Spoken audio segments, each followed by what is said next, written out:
சற்று முன் கிடைக்கப்பெற்ற மிக முக்கியமான செய்தி ஒன்று வெளியாகியுள்ளது. திராவிட முன்னேற்றக் கழகத்தின் தலைவரும் தமிழக முதல்வருமான ஸ்டாலின் அவர்கள் செய்த மிகப்பெரிய ஒரு தவறாக பார்க்கப்படுவது என்னவென்றால், கோவை மாநகரத்தின் பொறுப்பாளராக திமுக சார்பாக நியமிக்கப்பட்டுள்ளார். இது வருகின்ற சட்டசபை தேர்தலுக்காக முக்கிய பொறுப்பு வழங்கப்பட்டுள்ளது.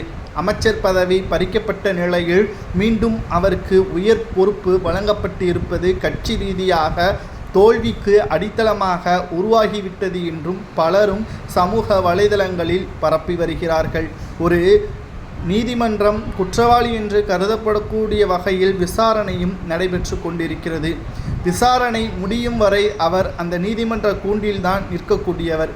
அவரை முன்னிறுத்தி தேர்தலில் கோவையை பொறுத்தளவிற்கு மாவட்ட பொறுப்பாளராக நியமனம் செய்தது மிகப்பெரிய தவறு. அவரே நேரடியாக களத்தில் போட்டியிட்டாலும் தோல்வி அடைவது உறுதிதான் என்றும், தற்பொழுது அவர் முன்னிலையில் தேர்தலை கோவையில் நடத்துவது, கட்சி பணிகளை மேற்கொள்வது நிச்சயமாக திமுகவிற்கு தோல்வியே தான் இந்த முறை கொடுக்கும் என்றும், ஏற்கனவே கோவை அதிமுகவின் கோட்டையாக இருந்தது. ஆனால் 2021க்கு பிறகு திமுகவின் கோட்டையாக கொஞ்சம் கொஞ்சமாக உருமாறிக்கொண்டிருந்த வேளையில் தற்பொழுது மீண்டும் ஒரு குற்றவாளிக்கு முக்கிய பதவி கொடுப்பதா என்ற மக்களது கேள்விகள் திமுகவிற்கு எதிராகவும் அதிமுகவிற்கு ஆதரவாகவும் இது மாறும்.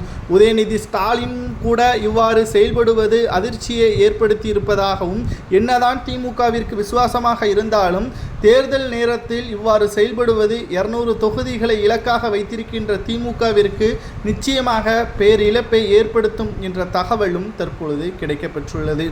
இது பற்றி நாம் விசாரணை செய்த பொழுது உதயநிதி ஸ்டாலின் அவர்கள் சில கணக்குகளை போட்டு வைத்திருப்பதாகவும் தகவல்கள் கிடைக்கப்பெற்றுள்ளது.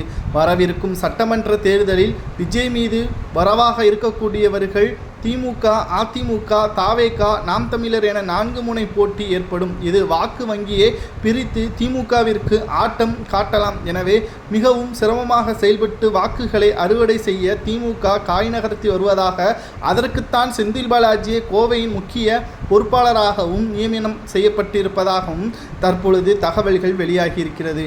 ஆனால் இது மிகப்பெரிய ஒரு முட்டாள்தனம். ஏனென்றால் இவர்கள் மும்முனை போட்டி என்று கூறுகிறோம் அல்லவா? திமுகவை தவிர அதிமுக, தமிழக வெற்றி கழகம், நாம் தமிழர், இவர்கள் 3 நபர்களும் செந்தில் பாலாஜியை குறிவைத்துத்தான் பிரச்சாரத்தை செய்வார்கள் கோவையில். அப்படிப்பட்ட சூழலில் உதயநிதியின் கணக்கு தவறாக மாறிவிட்டது. உங்களது கருத்துக்களை கூறுங்கள்.